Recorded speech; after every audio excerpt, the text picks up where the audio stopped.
Hi అండి, అందరికీ నమస్తే. వెల్కమ్ బ్యాక్ టు కుమారిషం. వేసవిలో చల్లగా ఉండాలంటే మనం కుల్ఫీని అయితే అస్సలు మిస్ అవ్వకూడదు కదండి. అందుకే ఈ రోజు బ్రెడ్ తో సూపర్ క్రీమీ కుల్ఫీని ఎలా చేయాలో చూపిస్తాను. మనం ఇంట్లోనే ఈజీగా ఈ కుల్ఫీని అయితే తయారు చేసుకోవచ్చు.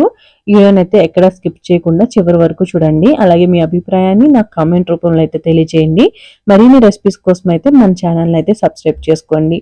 ఇప్పుడు దీన్ని ఎలా తయారు చేయాలనేది స్టెప్ బై స్టెప్ ప్రొసీజర్ అయితే చూసేద్దాం, వచ్చేయండి.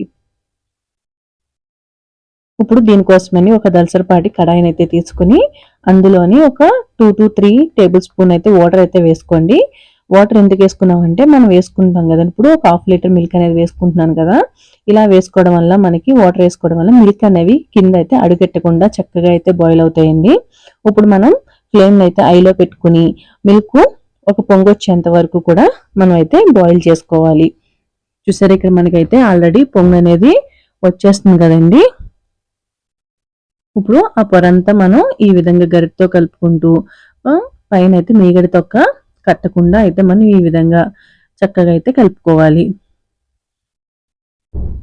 ఇప్పుడు దీన్ని ఒక 15 మినిట్స్ వరకు మీడియం ఫ్లేమ్లో అయితే మనం అయితే బాయిల్ చేసేసుకోవాలండి. మరొకసారి చూసారా, బాగా అయితే బాయిల్ అయిపోయినాయి కదా.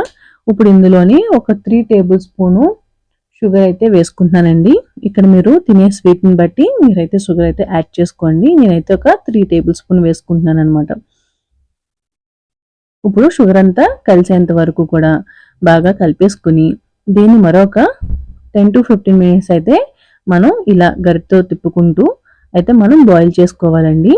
ఇక్కడ మనకి మిల్క్ అనేవి మనం వేసే క్వాంటిటీ కన్నా కొంచెం హాఫ్ మిల్క్ అయితే మనకి బాగా బాయిల్ అయిపోవాలి. ఇప్పుడు ఇందులోని ఒక 15 జీడిపప్పు పలుకుల్ని, అలాగే ఒక 15 బాదం పప్పుని, ఇక్కడ ఒక 5 యాలకులను కూడా వేసుకుని ఒకసారి మనం బాగా కలుపుకుని జీడిపప్పు అనేది మనకి బాగా మెత్తగా కుక్ అయ్యేంత వరకు బాదం పప్పు కూడా అయితే మనం ఒక 10 మినిట్స్ లో ఫ్లేమ్లో కానీ మీడియం టు లోకి అడ్జస్ట్ చేసుకుంటూ దాన్ని అయితే బాయిల్ చేసుకోవాలి.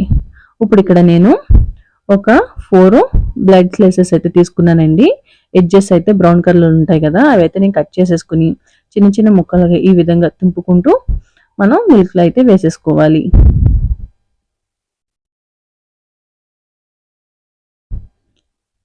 ఈ విధంగా వేసుకున్నాక ఇప్పుడు మనం దీన్ని కంటిన్యూగా కలుపుకుంటూ బ్రెడ్ అనేది మనకి మెత్తగా అయ్యేంత వరకు కూడా మనం మీడియం ఫ్లేమ్లో పెట్టుకుంటూ కలుపుకుంటూ అయితే మనం కుక్ చేసుకోవాలి. చూసారా, బ్రెడ్ అనేది మనకి మెత్తగా సాఫ్ట్గా అయితే అయిపోయింది, చిక్కబడ్డం కూడా స్టార్ట్ అయింది. ఇప్పుడు స్టవ్ ఆఫ్ చేసేసుకుని దీన్ని పక్కన పెట్టుకుని పూర్తిగా చల్లారనివ్వాలి. తర్వాత దీన్ని మధ్య మధ్యన అయితే పొర అయితే కట్టకుండా మధ్య మధ్యన కలుపుకుంటూ మనం అయితే చల్లారబెట్టుకోవాలి.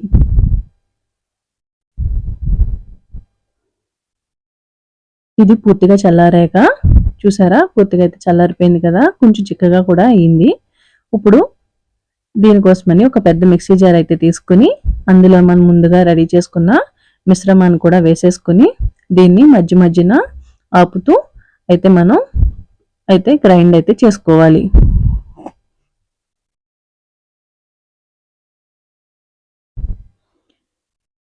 అంతా కూడా మెత్తగా అయితే చేసుకోవద్దండి, కొంచెం మధ్య మధ్యన ఆపుతూ మనం గ్రైండ్ అయితే చేసుకోవాలి. మనకి మధ్య మధ్యన మనం వేసిన జీడిపప్పు పలుకుల్ని అలాగే బాదం పలుకులు తగులుతూ ఉంటే కుల్ఫీ అనేది టేస్ట్ అనేది ఇంకా చాలా బాగుంటుందండి. ఇప్పుడు దీనిని మనం కుల్ఫీ మౌల్డ్స్లో తీసుకుని వేసేసుకోవడమేనండి. ఇక్కడ నేను ఇవి ఏ సూపర్ మార్కెట్లో అయినా సరే మనకి అవైలబుల్గా ఉంటాయి. ఈ విధంగా మౌల్డ్స్ అయితే తీసుకుని ఇప్పుడు ఇందులోని మనం రెడీ చేసుకుని పెట్టుకున్న మిశ్రమాన్ని అంతటినీ కూడా ఈ విధంగా అయితే చక్కగా వేసేసుకోవాలి.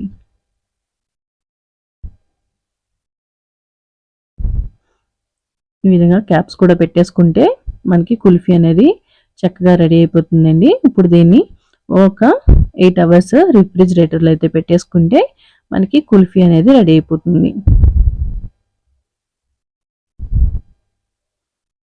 తర్వాత మిగిలిన మిశ్రమాన్ని ఈ విధంగా నేనైతే ఒక బౌల్ అయితే వేసుకున్నానండి.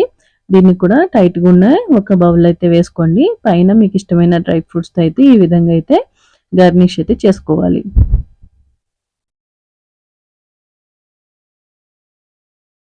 ఇప్పుడు దీన్ని కూడా ఇప్పుడు మనం బౌల్లో వేసుకున్న దానికైతే ఈ విధంగా ఒక కవర్ అయితే పెట్టుకోవాలండి. లేదంటే మనకి డీప్ ఫ్రిడ్జ్లో పెట్టినప్పుడు ఐస్ అనేది బాగా కుల్ఫీకి కూడా పట్టేస్తుంది. చూసారా, ఆఫ్టర్ 8 అవర్స్ తర్వాత మనకి చక్కగా క్రీమీగా ఉండే కుల్ఫీ అనేది రెడీ అయిపోయింది కదా.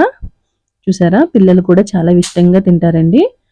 కొంచెం ఓపిక చేసుకుని మన ఇంట్లోనే చక్కగా మనం ఆరోగ్యకరంగా కుల్ఫీని అయితే తయారు చేసుకోవచ్చు. మరి మీకు ఈ రెసిపీ ఎలా అనిపించింది అనేది నా కామెంట్ సెక్షన్లో అయితే కామెంట్ చేయండి. అలాగే ఈ రెసిపీ మీకు నచ్చిందని అనుకుంటున్నానండి. Please like, share and subscribe. Thank you for watching this video అండి.